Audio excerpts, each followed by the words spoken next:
Hi there, I'm Richard Hill, the host of eComOne, and welcome to episode 175. In this episode, I speak with Ciaran Duffy. Now, Ciaran operates out of an 80,000 square foot warehouse in County Galway.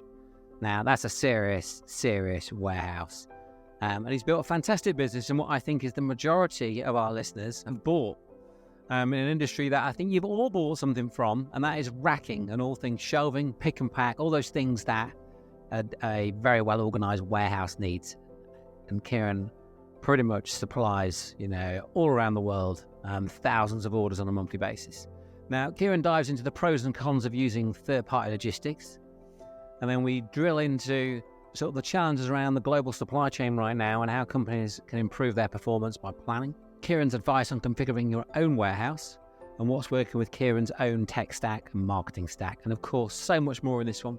If you enjoyed this episode, hit the subscribe or follow button wherever you're listening to this episode, so you'll always be the first to know when a new episode is released. Now, let's head over to this fantastic episode. Hi, Ciaran. How are we doing? Richard, how are you? I'm really good. Really good indeed. Beautiful day out there. Lovely. All right, John. Thanks so much for having me on. No problem at all. So I think before we get stuck in, I think it'd be good for you to introduce yourself and tell our listeners how you got into the world of e-commerce. My name is Ciaran Duffy, and I'm director of Rackzone.ie. We're based in Ireland predominantly, and we sell storage solutions to customers, anything from a garden shed, commercial premises, the whole way up to 50,000 square foot. So we would have started approximately about 12 years ago. What happened in the recession of 2008, we would have lost our family business. My business partner, also my brother, would have been involved in that. I was made redundant myself from my job, which was a sales rep.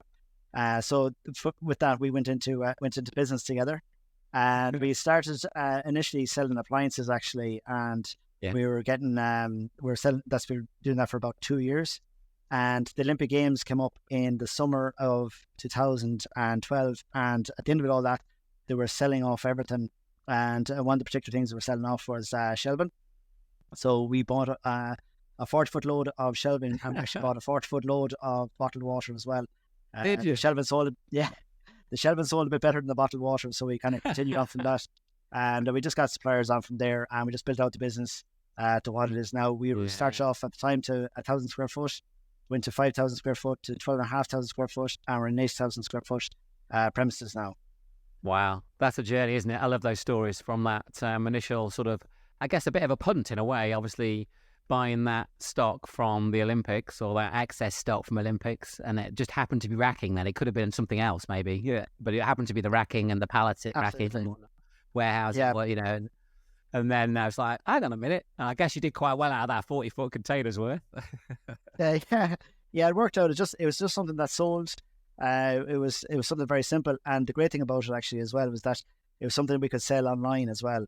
And that's where it kind of just kicked off our e-commerce journey then from there.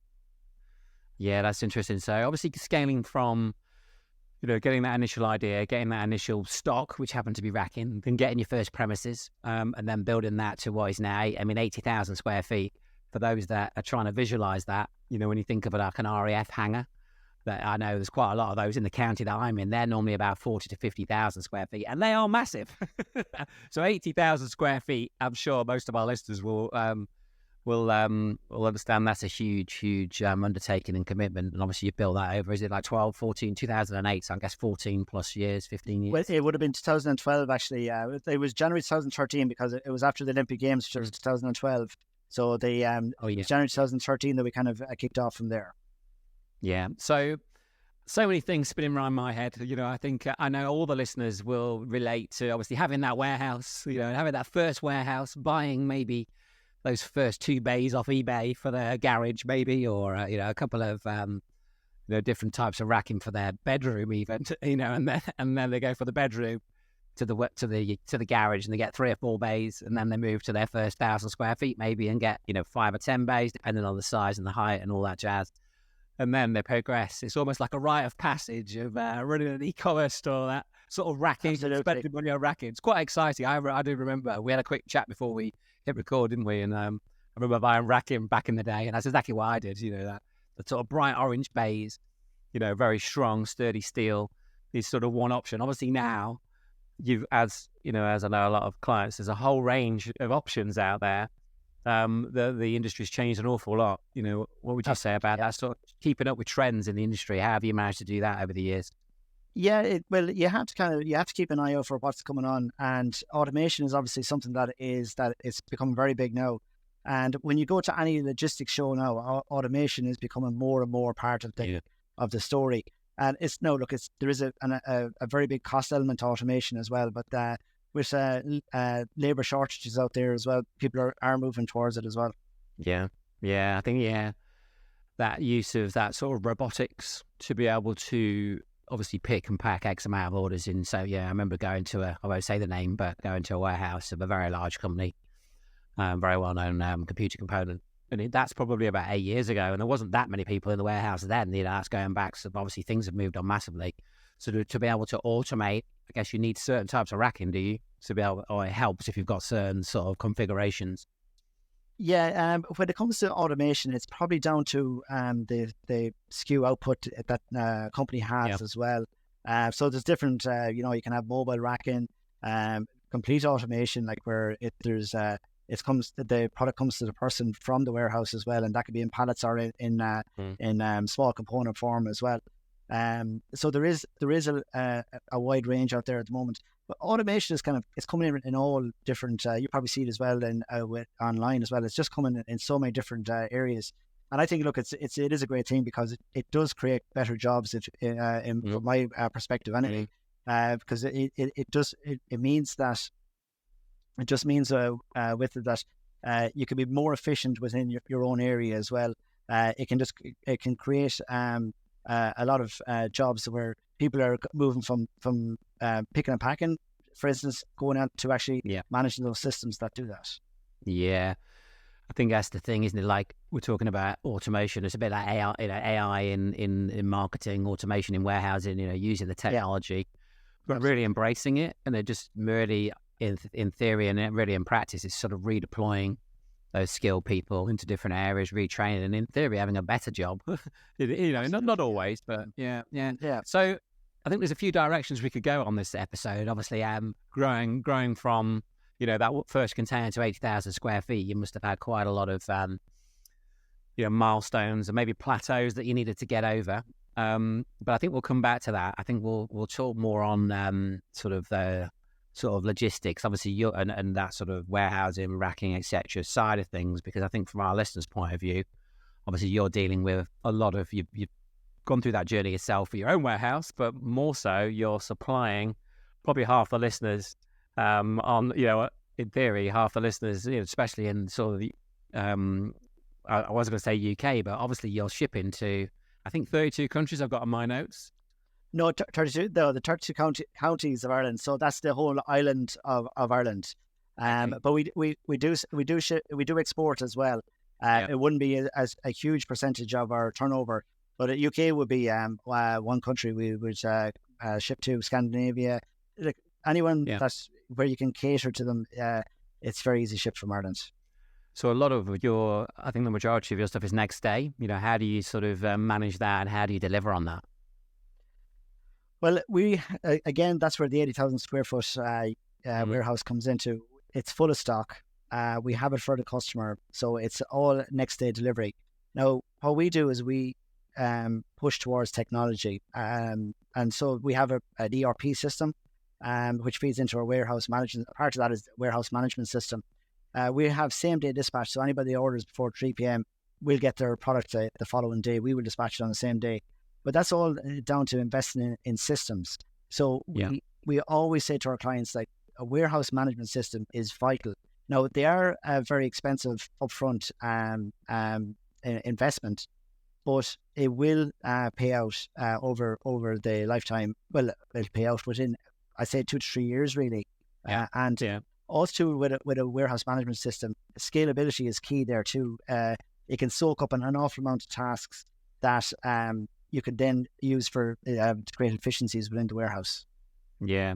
So it's maybe that I think as you alluded to, obviously there's potentially quite a large investment, but obviously put that over, that initial 2-3 years, And I guess your sort of ERP potential supplier or the people you're looking at, they'll have, those models to show you the investment return. Because obviously, like anything, when you're invested in, whether that's Google ads, Facebook ads, new warehousing, new racking, new premises, new people, you know that it's not today, tomorrow, probably where, that short term, but it's really thinking about that mid to long term strategy. Because obviously trying to grow an e-com store from, 1,000 square feet warehouse to 100,000 square feet, I guess brings us to, those growth stages that you will have hit.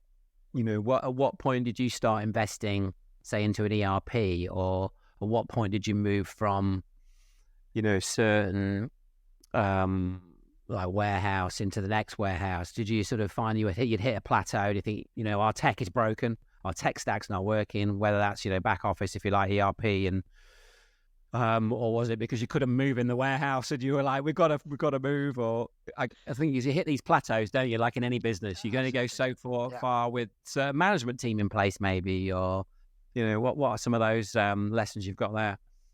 So for us, we would see it among our clients as well. We'd have someone, like say a client that come in buying 5 bays, and they're very tentative about buying 5 bays, and they're looking at the shelving, and the next thing that you're going to them and they're 1,000 square foot, next to them 10,000 square foot, and it becomes, as people go through their journey, that it becomes a little bit more evident. So they get a bit more comfortable with change and moving to the next thing. Now, for us, we started off with when we were in the 5,000 square foot warehouse, 2,000 square foot warehouse, we had to push on into the 12,500 square foot, and we knew then when we got to 12,500 square foot, things just became tight for what we're doing. We had to move on again. But when the ERP system came in, it for us, when we were looking at it initially, it was probably early on versus what we were turning over in the company. Well, we just knew that an ERP system was kind of something we had to invest in, because it was coming to a stage where the efficiencies of an ERP system would kick in. Now, very luckily, we had the ERP system in place in 2017. So 2018, we had good growth. 2019, we had good growth. But then where exceptional growth came in was over the years of COVID. E-commerce stores just blossomed during that time. Yeah. And that for us took on a lot of hardship that would have been caused if we didn't have it in place. So while it was something that was initially the return on investment of it was slower, it was still there, but it was slower. But then when we hit that kind of big increase, it soaked up a lot of what would be pressure otherwise for us.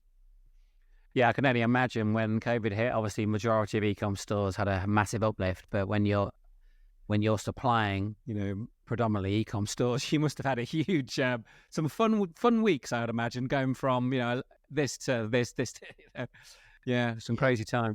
It was actually very interesting what happened at that time, because a lot of people had to totally pivot on the way that they were on the route to market, essentially.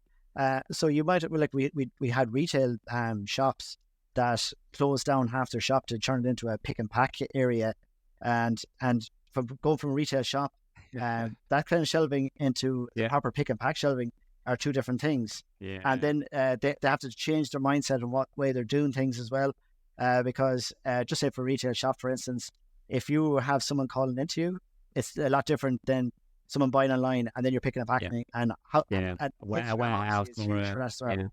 Yeah, gone from pallet racking to little smaller shelving sort of thing, and all sorts of things in between. So obviously you're supplying, a lot of different size e-com stores, but for those that are listening and are thinking of using or do use, third-party logistic companies and third-party shipping and, and have their stock, somewhere else, and they're using that facility, what would you say to those guys? What are the pros of sort of using a third-party logistics? But there's obviously got to be some downside as well. What would you say about that?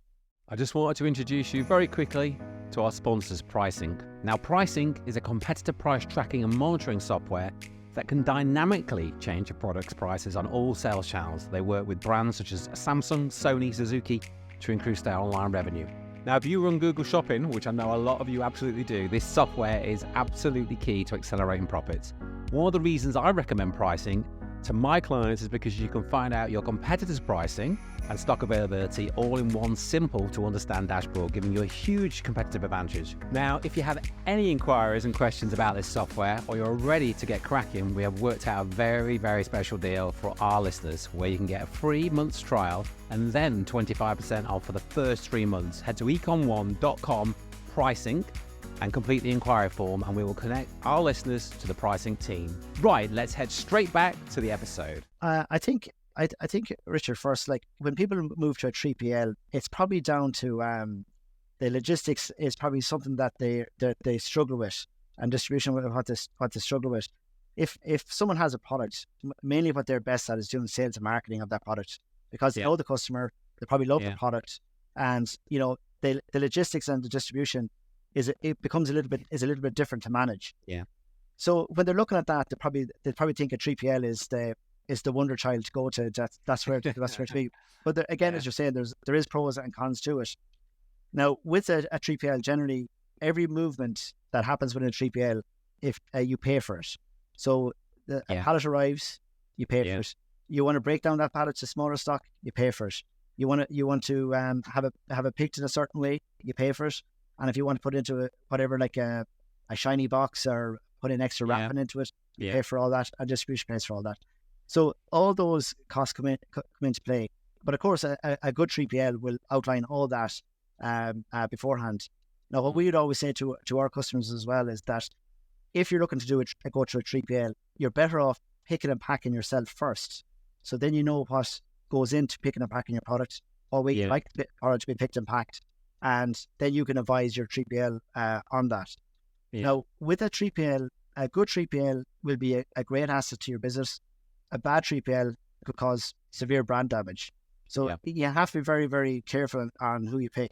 And there's a lot of different 3PLs out there. There's very large 3PLs to kind of mid-sized ones to micro. And literally the micro ones would be a kind of a small operation. And you could be operating your own e-commerce store from your kitchen table nearly, like they're that small. But the pros of going to 3PL is that they have the expertise in logistics, in distribution.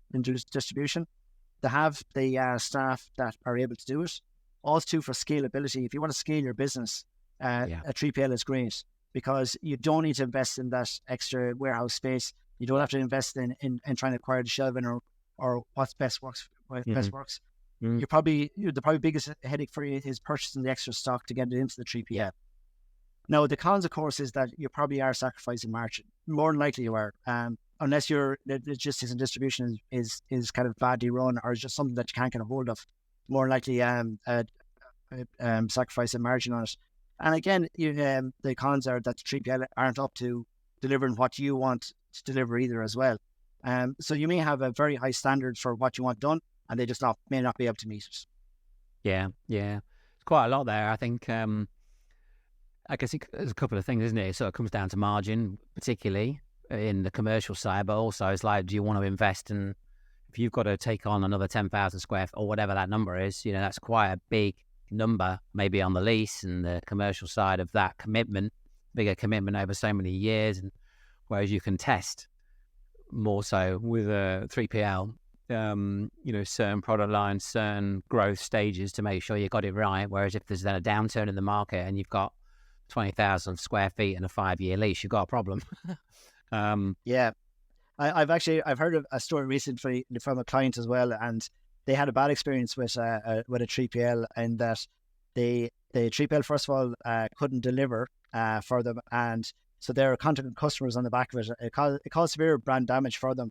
So it's just something that they have to be cognizant of before. But like a good 3PL then can be a very very good strategic partner too. So would you say there's an angle to maybe test as well? So you, rather than giving them all your stock to start with, you're testing. Obviously, you're doing your due diligence like you should on something so critical. But you're not giving them, right, we'll send everything to them. You may be going, right, we'll send X amount, 10% of the lines, or X amount, and do maybe a test, and then obviously in 3 months, that 3PL are very likely to be over delivering that, shall we say, if they know it's a test and they know that what's at stake is another 90% or whatever, or another 900%. Sorry. Yeah. Okay. So, I mean, supply chain, I mean, I don't know. It's not too bad, I don't think now. I might be wrong in that, but I know obviously there's a lot of challenges during COVID, where it was quite difficult to get certain stock. We had a certain client, as soon as COVID hit, we're going back, this is going back and almost like too far really, but, where stock comes in and it goes out in a day and he's like, well, just turn the ads off because I've got nothing to sell, sort of thing. Yeah. And we had that. He was selling barbecues actually, and it was like, Okay. is it middle of March? COVID kicked in, first week of April. He's like, turn the ads off. I've sold out. But global sort of supply chain, how can companies improve their performance by sort of, how can I put it, massaging that supply chain planning maybe? Well, what happened with COVID is probably, or what happened during COVID is probably very pertinent to what's going on at the moment. Because of what's happening in the Red Sea at the moment, ships are do have to go around South Africa, so that has created shipping container price increases. So a 40-foot in November, 40-foot container in November was roughly around $2,000, and now it's hitting about $6,500 to get shipped. So it is a huge increase, and if it continues, it could lead into inflation. There definitely will have to be price increases on the back of it as well, because no company can really soak up that kind of cost. During COVID, it probably went to, I think, about $15,000 again. I think around that. So well, hopefully we won't hit back up to that, but there is at the moment issues around supply chain globally. And we're so interconnected globally as well, that it's so important, and one thing can certainly knock things out. But I would say to customers that a lot of customers go from a just-in-time position, and with COVID, what happened was that some people went to just in case. So they've added on extra stock just in case something may go wrong. And you're probably looking at something like that again. The lead times now from the Far East have probably increased by about 2 to 3 weeks, and containers are hard to come across again. So it's probably pertinent on us all that, incumbent on us all, that we can try and increase stocks that we have in. Just test out, price increases. Hopefully they won't soak through, but it's just something that has to be kept in mind. Mm-hmm. Yeah, it's an interesting one, isn't it? Because obviously an extra $4,000 on a container, or going back 3 years, an extra $10,000. That's an insane amount of money, isn't it?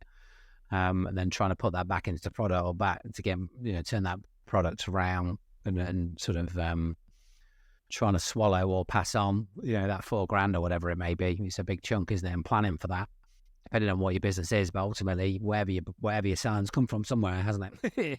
If you're not paying directly, somebody else is passing it on to you, aren't they? So yeah. Well, they globally we're so interlinked that if something says made in the UK, more than likely a component part is not. And that's just the way it is. Yeah.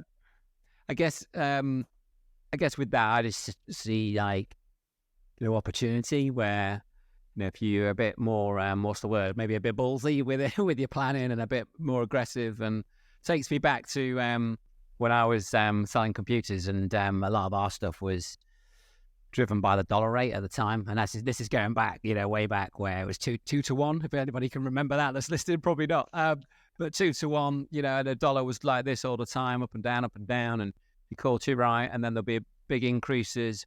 Whereas what we're saying here, if there's an opportunity where it looks like prices are likely to go up in the short term on certain items, and maybe a lot of items, and already have, but in terms of planning that and the relationships you've got with whether that's manufacturers or distributors or your different suppliers, if you can plan in and give them more of a commitment, they'll hold the price potentially on the older stock, or be able to. Whereas what can happen, I think, is new stocks come in, now the average price is this, hang on, they've probably added 1 or 2% on top as well, maybe, or so I think if you're a bit more what's the word I'm looking for, just a little bit more bullish on your purchasing and planning, you can mop up an extra few percent potentially. And I know it really depends on what industry you're in. Of course, that can go the wrong way too. But I guess industry to industry, those percentage points will move quite a lot. So well, going back to the warehousing, so I think the people that are listening, they're going to have that 1,000 square feet, 5,000 square feet, 10, 50, and so on. But in terms of sort of configuring those warehouses, any sort of top tips for configuring? I mean, you talk about that sort of automation and obviously different types of racking and then pick and pack and then speed in that way, trying to get obviously the maximize that square footage in terms of what you can get in there, but also the speed and the amount of orders you can turn out. What advice would you give to our listeners? No, everybody's business is different. Everybody's industry is different. But I suppose for a few tips as regards organizing your distribution and warehousing, for instance, you keeping kind of a correct amount of stock. Now, this is if you can hit the golden ticket of having the exact amount of stock that you require and you can forecast correctly, that's excellent. Also, within your warehouse, having fast, medium, and slow goods. Another thing, you want to be in kind of an area where the faster moving goods are up near the dock levelers, or they're closer to the floor for picking. You want to maximize all your space and area. Now, that's where your storage solutions provider should come in, like Rackzone. And essentially what to do is that if you're buying shelving, that the shelving suits your purpose. Now, sometimes people buy shelving because it's a cheaper value, but the shelving that you, or pallet racking that you buy, should the value should be unlocked in it by just the efficiencies that it creates around your warehouse as well. Also too, as regards like the adjustability of your shelving, just in case that you need to change about what you're doing, that you can adjust your shelving to different heights, get extra levels in, etc. Also too, efficient picking routes. So that would be, you might find from your system that one particular product sells with another product, so you want to keep those kind of relatively in close vicinity. So that's it. And then the material handling equipment is very important too. So you want to make sure that you have like correct picking trolleys, electric hand trucks, etc. Just are the right forklift. And also too, and is very important, and I would say it's a very, very good investment, is a proper warehouse management system. That's the cracking list, Ciaran. I think it's like tick, tick, tick. Oh, actually, some of our fast moving lines are still 200 yards down the far end of the warehouse. Our tech stack is quite often, is probably something internal when you're at that few thousand square feet, and then you've stitched something together. But it's that investment in a proper ERP and a proper warehousing system, I think, is a huge thing. But I think I quite like the that sort of utilizing the height, which sounds obvious, but amount of warehouses I go in still, and it's like you get a lot more in here. So I think it's all down, it's as you said previously as well, Richard, it's all down to the initial investment as well. Some people are afraid to make it, but they could regret it down the line as well, if they don't invest in their own warehouse. So I think if we've talked about warehousing and racking and the logistics for a while, let's talk about your e-commerce business for a little while, if that's okay. So obviously you've got a very specific niche that you're targeting, which I think is brilliant. It's what we talk about a lot on different podcasts and with different guests. Really got known and for the racking and the warehouse and the different shelving and workbench, different solutions. Obviously there's all different things, but that very specific, very targeted. What would you say has been some of the key successes in terms of the website? Is it some of the things that you're doing on the website? So in terms of maybe your tech stack that you're using, anything specific there that you're using that's been successful over the last few years, or anything sort of specific on the website that's going well for you at the moment? We invest heavily in technology, as we said previous. So the different we have, we're based on Magento, and we plug in everything into that. As regards, we have the likes of, say, Clevo, Klaviyo, we have lead forensics. We have a lot of different things that they're all part of make up a building block of a good website. We use iAdvise then as well for our web chat as well. It's all crucially important as part of our overall website, and it's try and get in the the different clients to us. At the moment, we find Klaviyo very good. We were at MailChimp, but it was just hopefully I'm not knowing a MailChimp is going to give out to me, but we just found Klaviyo better to use, and it's just a very effective email marketing system. Yeah, no, here, they're one of our sort of probably top 5 partners, actually, Klaviyo. Yeah, fantastic company, fantastic tech. So in terms of, so obviously you're on Magento. Have you re-platformed recently, or is it quite a new site? Or we were initially on we were initially on Magento 1, and then we went on to Magento 2 there approximately, maybe 3 years ago? It came out 2 years ago? I can't remember now, but I think it was about 3 years ago, actually, we changed over. So we find it very, very good to use. Shopify seems to be very popular at the moment, and seems to be taking on a lot, but we find Magento works great for us. No, that's good. We don't have too many people say that. Touch wood. So in terms of the marketing side then, so with Klaviyo obviously doing really well, what other channels have been working well for you this last 12 months? Well, we invest heavily in obviously the ad platforms such as Meta, Facebook, Facebook and Instagram, Google Ads and SEO. We're pushing more into our Instagram channel as well. We deal a lot with influencers now as well. We find influencers actually very good. The influencer side of things is actually very interesting because for us, we might have an influencer that has, say, 10,000 followers, but they've got a very engaged following, and they just drive traffic to the website. So it's a very interesting one. It's obviously probably still relatively new type of marketing, but it's still very interesting one, and it's one that's definitely growing. Well, I'm glad you said that, because if anybody's listening and thinking about working with influencers, if you're selling what Ciaran's selling, you might think, no disrespect, Ciaran, racking's not quite as sexy as a nice pair of shoes, is it? Or so if you could sell racking or warehouse solutions, storage and benches, etc., via influencers and social, you can sell anything, can't you? Yeah, well, I see. For us, I think everybody wants to have their life organized, and I think when it comes up in front of people, they go, that's what I want. That suits me. So, people I think people will invest in something when they do see how it works, and the kind of. Have you got any sort of how you're finding your influencers? Have you got certain software tools, or are you sort of just reaching out to certain demographics? How are you finding these people to work with? It's kind of I'd love to tell you I have an exact formula for it. But the one thing when you are working with influencers, they have to be professional, and I think that any influencer, every influencer I can say we've worked with have been very professional, because you might be a case that you're asking to showcase a shelving unit or a pull-out drawer or something like that, and you are hoping that they'll do a proper job doing it. And at first, I think we've never had a bad experience. No, the results of either of influencers, that might range widely, but at the very least, we always say, at least we have a video out of it. Like, that's something we can show a customer just in case they're asking about a particular product.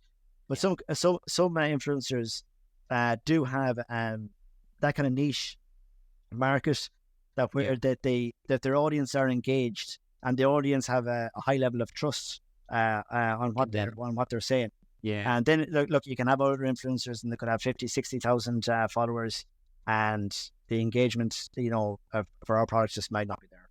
Yeah, no, that's great. That's great. I think it's still very much untapped for a lot of e-com stores to working with influencers. And I think, as a channel, I think you hit the nail on the head. Those, I guess, slightly smaller influencers that are, are going to get more of a personal service with potentially, or a personal service with, they've got a few thousand, 10,000 maybe followers. But some of those can also become huge influencers, and you're working with them, as they're building their brands. It's a great sort of marketplace there to sort of tap into. So a lot of e-commerce stores listening to us right now, I hope. Owners, marketeers, what advice would you give to them right now about running a successful e-com store? Well, I think running a successful e-com store as relation to their distribution, I would think that an ERP system, or the very least a warehouse management system, is vital. And I would always, we would always encourage, like we do it ourselves, we'd always encourage people to push towards technology in that basis. There's a lot of software out there to help as well. As regards running your own e-commerce store as well, again, there's a lot of software packages out there. AI is coming very big now as well, and there's a lot of AI tools out there that you just feel it's kind of bubbling under, that's just going to explode into something that's going to be very, very good. We have used AI ourselves on different things, and it is very good. Probably at the moment, it's probably nearly at an infancy basis where you might guess, you want to write something up and they clean up the wording on it or something like that. But you can just see that it's about to, you just feel it is bubbling under, that it's just about to explode into something that's going to be really, really good. Oh, definitely. Well, thank you for that, Ciaran. Last couple of questions. So can you share anything with our listeners that you guys are maybe working on over the next 12 months, whether that's obviously eCom store related or, innovations in the sort of racking, packing, warehouse, logistics market that you could share with the listeners? At the moment, with our 80,000 square foot warehouse, what we're implementing now is lean warehousing. And I don't know if you've heard of lean before or that. So lean is, so lean it's predominantly kind of for manufacturing, or initially started off manufacturing with Toyota. So with lean warehousing, the same principles apply. So it's essentially, reducing transport, inventory management, motion, the likes of overproduction, overprocessing, just doing too much that the customer doesn't want to buy. Defects, which would be, you're sending out the wrong parcel, you picked the wrong product, the product is damaged. Now look, that can happen between couriers as well. And then this is skills is the other one, and that's where you're utilizing the skills of your team around you as well. Yeah. No, that's great. Well, thanks, Ciaran. Thanks for coming on the show. I think there's a nice hybrid episode there. Very apt to our listeners. Thank you so much. Now, I'd like to finish every episode with a book recommendation. Do you have a book to recommend to our listeners? Yeah, the book I recommend would be Liz Wiseman, and it's Multipliers, it's called, and it's essentially unlocking the team's potential. And it's a very interesting book because we all know about empowering the team, but also too sometimes it's about just getting out of their way as well. And she has very interesting ideas around the fact that sometimes you might think you're helping your team, but actually you're not. You're in the way. You're in the way. Yeah, great. I've got that book, red cover, and I've had it. It's quite an old book now. Well, it's a few years old, isn't it? I've had that about 4 years, I think, and it was recommended to me. Fantastic book for sort of scaling and getting out of the bloody way. Yeah. Well, thanks, Ciaran. For those who want to find out more about Rackzone, more about yourself, what's the best way to get in contact? You can Rackzone.ie, and else you can look at us up on any of our socials at Rackzone Storage. Fantastic. Well, thanks for coming on the show. Thanks so much for having me on. If you enjoyed this episode, hit the subscribe or follow button wherever you are listening to this podcast. So you're always the first to know when a new episode is released. Have a fantastic day, and I'll see you on the next one.